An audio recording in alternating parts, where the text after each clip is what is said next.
100%.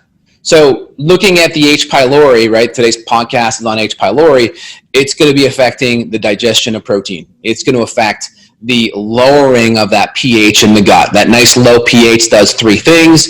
It makes it harder for bacteria to grow. Think of nice low pH as like bleach on a dirty picnic table. It kind of cleans things up and sterilizes things. Bacteria hates acidic environments to grow. It likes actually alkaline environments. Number two, it gets enzymes activated. So those nice active enzymes are pH sensitive. So if we drop down that nice pH, these enzymes, pepsinogen turns to pepsin, we get these nice proteolytic enzymes going.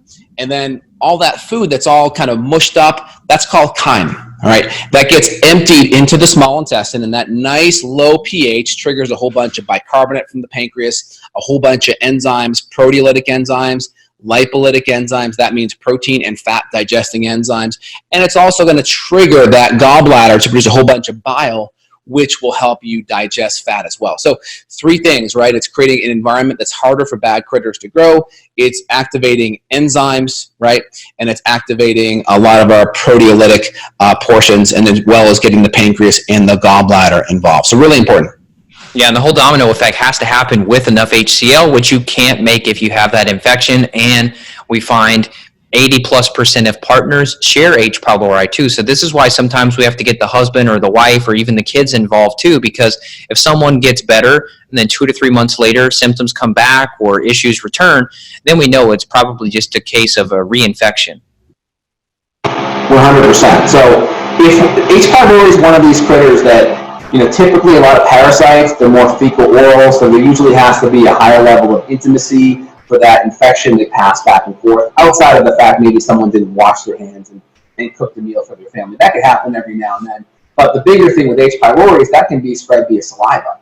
So just, a kiss between a mom and her son can easily spread that. Or sharing silverware or sharing a drink in a household is pretty common among family members. So that could easily be spread. So definitely, if we see the husband or wife come in, I definitely want at least those two treated. And then we may look at what's going on with the kids. Do they have any issues that are kind of abnormal on the radar? We may want to look a little bit deeper at that. Yep, well said. Well, I don't think there's anything else we need to cover on this subject. I'm sure we could pick and add more things to the picture. I would just say if you don't have gut symptoms, that doesn't mean that you're clear.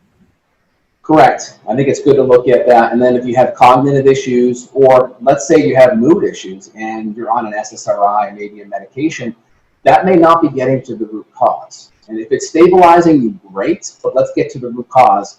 And then once we address that, then you can go back to your prescribing doctor and look at tapering off that correctly. But we always want to get to the root cause. Absolutely.